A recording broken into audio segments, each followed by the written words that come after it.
Bro, that's something that I think we absolutely need to talk about. Your journey tattooing Yeah, with Soul Signature and Isaiah, right. and give that man his respect, right? Definitely. Tell me a little bit about the origins Yeah. of your tattooing journey.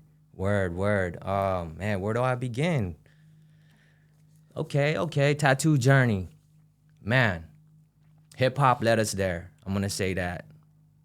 Letters, bars, and easels. You know what I mean? Graph, graffiti, rocking on walls, rocking on the pages, black books, walking around high school with just like your black book, you know, your Bible almost, you know what I mean? Fully colored pieces, like drawing every day, graphing after school, piecing, doing murals, going big, rocking details. Like when you bring out your book, it was like, damn, that was like a gallery, you know what I mean? So like the even then, just loving art, you know what I mean? Loving like whether anybody's looking or not, we're rocking, we're drawing, we're painting. So when I had moved to Hawaii, 2001, 21 years old, you know what I mean, from the Bay, you know, backtrack from the PI, from the islands, ended up migrating with my bros, you know what I'm saying, Kuya O and my boy Rest, you know what I mean, Eugene, you know, rest in peace, Rest you know in what I mean? peace. And we moved out to Kalihi, man. Felt like I was back in Philippines again. And my Kuya Orly, he would be tattooing in the crib. And so he was my first like visual representation of like, oh, my brother's tattooing. You know what I mean? Like, wow. Because we were already doing other arts together. Like graph was what binded us together. HB, you know, that crew, the graph crew, when we moved out to Hawaii. And so he used to work at a shop called New Tribal Tattoo in Waikiki. And it was one of the first custom Polynesian tattoo shops, you know, a small shop with a lot of big head figures, you know what I mean, such as Po'eno Yorondi, Mike Ledger at one point, rest in peace. Rest in You know what I'm peace. saying? Mhm. And Isaiah, you know, brother Lucky, me and Lucky were, you know, the early apprentices back then. And we too were dancing and b-boying. That's how we linked up. In fact, you know, all the homies, even Isaiah, he capoeirista, you know, mover. So at that shop, I used to sell shirts. You know, I used to print shirts, silk screening, you know what I mean? And I used to just come up to the shop and just sell my shirts, you know, that I had made, pressed up myself. And just kicking it at the shop all the time, man. That's where the culture was, you know, that's where the carvers, the dancers, the surfers, the tattoo masters were, you know, that's where the culture cipher was like spinning, bro, you know? And so I always found myself in the cipher, you know, whether it was hip hop or tattooing or the culture, like it was all the same. So naturally, we found that center, New Tribal Tattoo. And at that time, you know, I was also became a father, you know what I mean? A young father, right? And so they seen me and they were like, man, this kid is always here, breakdancing, drawing, selling his things, you know. They saw something in me and they were like, this kid's about to be a father. Take him to the back and word him up and be like, yo, we see you and, you know, we're gonna give you a chance. We might teach you how to tattoo, but you gotta show up every day, no matter what. I didn't really know what that meant, but I showed up, man. You know what I mean? So being a father, being an apprentice came at the same time. And so it was tremendous learning, tremendous, like, you know what I mean? Test of me, you know? Like, do you have it? Can you do this? And you know what I mean? That was the beginning, right? At New Tribal Tattoo. And so I stuck to it, kept my head down. You know what I mean? It was definitely a lot of humility. Because when you come from the b-boy world and the graph world, you think you're this and that, you know, especially you coming from the West Coast. But when you come out to the islands and study under masters, Pacific Islanders, they basically like zero. You ain't nothing. You know what I mean? When it comes to this, like that's scratch paper. We're tattooing in the flesh, forever art. Like, phew. So I needed to be broken down. You know what I mean? To be nobody, you know? Humility before honor. You know what I mean? Humility before honor vibes. You know, and so, man, I did that. You know what I mean? And just really kept my head down. And I just honed in on Isaiah because he was a father too. He had a daughter. And he saw me and he, you know, we just stuck together, you know? And he was like, yo, this mountain you climb, make sure we go slow. You know what I mean? We just climb this mountain slowly. And so I always just stuck by his side. He's always been a father to me, a friend, you know, a mentor, just one of the greats. You know what I mean? Tavaka Tatao. You know what I mean? Isaiah. Yeah, so that man, out of all of my mentors, because I had a lot of teachers, right? A lot of masters to study under, you know? So, but that man right there was a pillar. And so I just made like him, you know what I mean? Just, yeah, resonated with him, you know what I mean? And so, yeah. Respect. Thank you so much for sharing that. You know, what can one expect from a tattoo from Joel Albanez? Oof. Well, everybody comes in with a different need, a different desire of their journey. So I try to, you know, just try to like vibe with them first and see what they're about. You know, what are they trying to convey for a lifetime of art that's gonna be on them? You know what I mean? Is it something for themselves or is it something to share with the world? Is it, you know, let's say placement has a lot to do with it. If you have it on your arm, people are gonna see it. You know what I mean? If you have it on your back, no, you might not even see it. If you want it on your chest, you know what I mean? It has a certain energy. So, you know, I try to go with that. You know, I try to feel people out and you know, really like get a vibe and a feel for them so I can better translate what they're trying to convey, you know? But definitely my art is rooted in, you know, tribal forms, indigenous movement, you know what I mean? And a lot of philosophy behind it, every pattern, you know, every mark has a meaning. So I get pretty deep with that, you know what I mean? And that is the art, you know what I mean? You have to be in that realm, you know, of deepness, you know, when you touch this culture. I love that. So you know, I also noticed that you're not an artist that uses stencils. Yeah. Right? You draw the design and then every single one. And that's a total different skill. Yeah. Right. And that's how we were taught. You know, I knew tribal tattoo, like, you know, like when I would watch my mentors, it was like everything was drawn on. They would talk to him, you know, what is he about? Oh, you a surfer? Okay, we're going water. You know what I mean? Let's start with that. You know what I mean? So it was just getting a feel for the people so you can kind of bring out who they are. Because the marks is really like, it's already there. We're just kind of carving it out. It's already there. You know, if you really could see it, you know, because the body has its own flow, its own shape. So you're just kind of like, it's kind of like playing music too. You know what I mean? It's like the person has the beat and I'm just going to write the song. You know what I mean? And it has to go on beat. You know what I mean? I'm going to refer to that because, you know, it is music, man, because the patterns has a certain cadence, a certain tempo. You know, some have more bass, boom.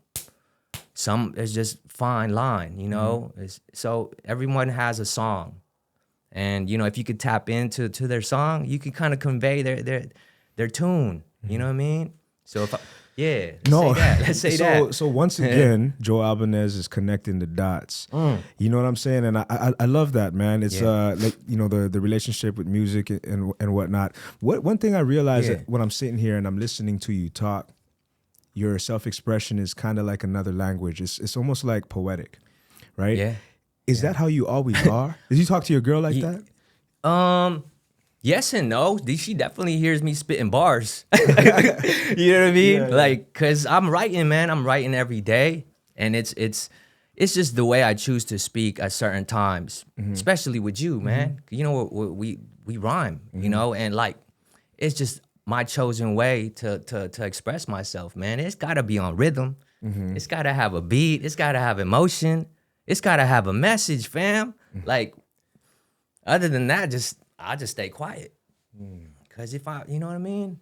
Really, if I'm awake in my life, you know what I mean? I gotta speak life into life. You know, so for me, every single time I utter something, hopefully it's a prayer for something. You know what I mean? Hopefully it's a prayer. Hopefully it's gonna hold weight with somebody. You like a swaggy philosophical poet.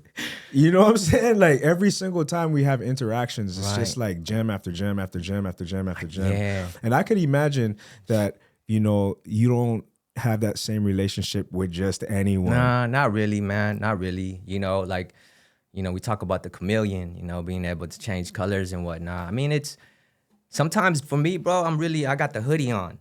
Like, you know, the Jedi got to keep the cloak on because, you know, the superpowers might be exposed. I got you. So we got to kind of keep it low key sometimes. You know, you don't always want to show the lightsaber.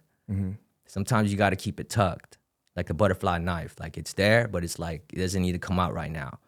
So for me, it's just opportunities, you know, to be able to do art, man. You know what I mean? Like we're hanging out. Are we doing art? Yes, we are constantly because art is life. Art is living. Like we live and breathe this. Bro. You know what I mean? We live and breathe this. That's really what it is, you know? And if you can be that all the time, never mind what people think. You know, for us artists, we do go through a lot of judgment. You know what I mean? Like, yo. Yes. You know what I'm saying? So it's like, for me, it's my way of just being authentic to myself and being happy. You know, I feel like if we were in like an ancient time, actually, let's just say right now, you come across certain people that you feel like that's my tribe. You know what I'm saying? Yeah. And like the not just the way you think, but the way you roll, the way you move, the way you operate, the way you treat people, your philosophies and stuff, right? Your ethics, your morals. There's certain people that you resonate with, and for me, you're definitely one of them. Like I see a lot of myself in you. Yeah. You know what I mean? But I admire you so much, man. It's like when you take a look at Joel's art, it evokes something deep within you that's, I would say, very very in tuned with the energy behind the art. Okay. It's not just like a piece that somebody, you know, had straight lines and had great colors and great shading, and it's like, wow, this guy can do portraits well. Like there's more energy that drove that piece to come to life. You know what I'm saying? You embody, that's great feedback, man. You embody your art. Thank you, brother. You know it's one thing to hear it and it's one thing to do it. Because for me, I'm inside my center, so I you know what I mean. The feedback is amazing. Thank you. Yeah. But it's just me being in tune with myself and just, you know, liberating myself in every way, man. It's the art really does that for me, and art has brought me through tough times. It has brought me through like disastrous times, and art is the vehicle of survival for me. You know, it gets me through things. You know, like the vehicle of movement. Whether it's dance, shake off the stress. You know what I mean? I'm good again. You know what I mean? I got some things in my mind. You know what? I can't sleep right now. I'm gonna stay up and write how I'm feeling about it, and I'm gonna write what I feel about it, and I'm gonna stick with that. So the writing, the dancing, it's all tools, therapeutic tools, maybe. You know what I'm saying? It's definitely therapy. You know, so for me, when I say art is survival, it's gotten me through some tough times.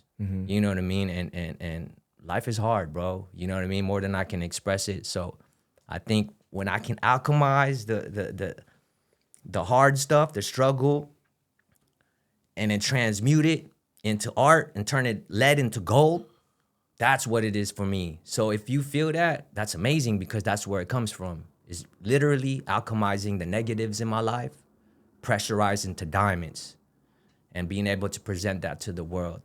Take it or leave it. That's really where it comes from. That's really where, if you're looking or not, it doesn't matter. Because for me, this is already done enough for me. You know what I mean? It's already saved my life. It's already given me life. So so now you're sharing that with the people that wear your art. You know, one thing I've noticed is that I do come across other people with your art, and I can like visually, I know it's you already, and it's just from like a little part popping out of the sleeve, I see, and I'm like, yo, and it's like there's a lot of people that do tribal work, but there's something different about yours. Can you explain that? That's amazing.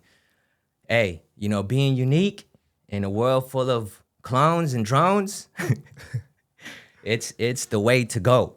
With the art, especially as we came up when we were young, it's all about being original, yo. Like, no carbon copy. Like, you got to go find yourself and go bring out something you could contribute, because it's going to look like everyone else. And we're not that.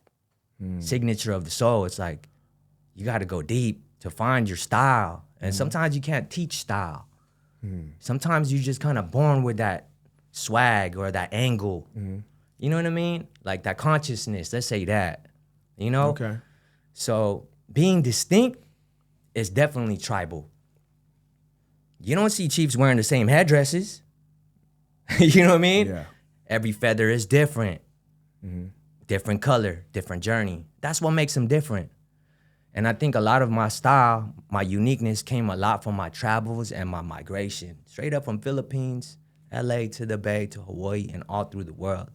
You know what I mean? All through the world. Just got to travel with my art and you know, just be influenced with the greats, but also came with the contribution of like, yo, this is my identity. Style is identity.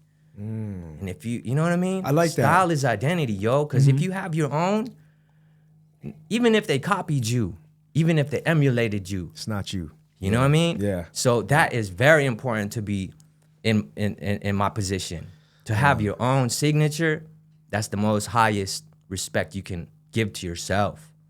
Damn, I like that. You know what I mean? I like that. I like that. Thank you for that. You know, on a different note, I'm looking at you right now.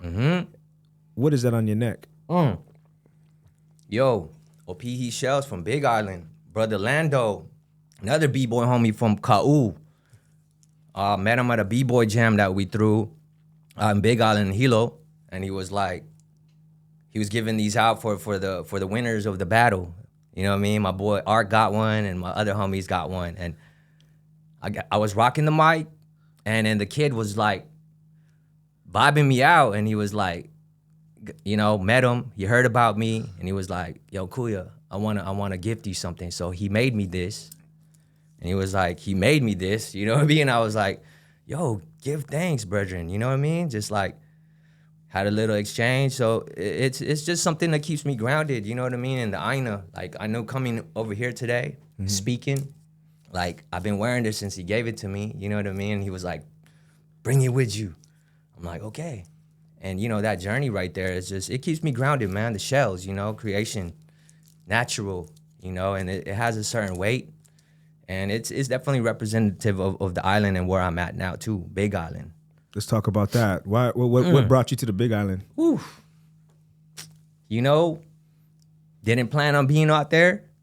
A lot of my life is freestyle.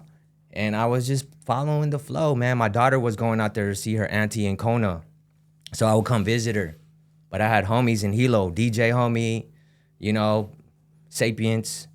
And he was like, come out. So, you know, I started visiting out there and just really, really like feeling the country vibes out there, man. That's really, you know, the first call. My daughter was coming out there. So I started just making connections out there, started traveling out there more, and just really dug the off-grid vibes, you know, going deeper into the lands and like into the edges, you know what I mean? To just vibe it out, you know what I mean? Like, the nature is strong out there. You know, this is the newest landmass you could step on. Yeah. You know, creation being birthed every single day. Pele going off, flowing right now as we speak. So like the energy, man, it's just it's there's something that resonates with me being a country boy from the Philippines. I love that you're so connected with nature and you know what the Aina means to you and how you kind of fill your cup with the energy when you're here. But you know, I also think about how important the Bay energy is for you as well. What are your relationships like in the Bay with the people there and with your people in Hawaii? Man, you know, my relationship with the Bay is the East Bay, Oakland section. You know what I mean? The Bay is a different tempo. You know, it has a different flavor, obviously, and it's I do a lot of work out there with the community out there. You know, the dance community, the Pacific community, you know, the Black and brown people in the community. So it's just a different song, another different album over there. You know what I mean? That I'm listening to and I'm vibing to and exchanging with. So it's just as important, man. You know, because the Bay is high tech. You know what I mean? Innovation, right? There's revolutionaries, Oakland. You know what I mean? Like Black Panther movement.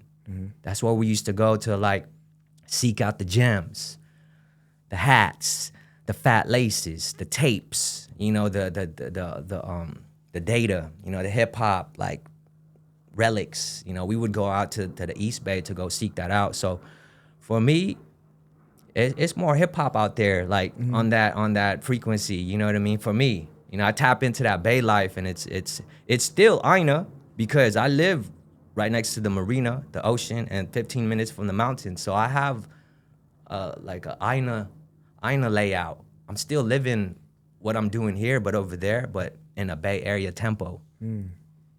So when I'm there, it helps me produce a lot of things that I wouldn't be doing in the islands. You know what I mean? Just because the speed is a little different, you know, and it's a little bit like, yo, let's create, let's keep pushing it. You know what I mean? So that wheel over there is spinning a little faster. You know what I mean? So I kind of like that, you know what I mean? Because it pushes me, it generates me, you know what I mean? Because when I'm in the country, I'm like slow build, slow time, you know what I mean? Take my time, like can't rush nothing. But in the Bay, it's like, bro, shoot the beams, press the buttons, drop that. So both feeds each other, you know, going slow, now it's time to go. Back and forth, you know? And then you got that Filipino cultural foundation. Never goes away, man, you know what I mean? That frequency. Oh, You know, that Philippines, the Malayo people, you know, we on a different frequency altogether, man.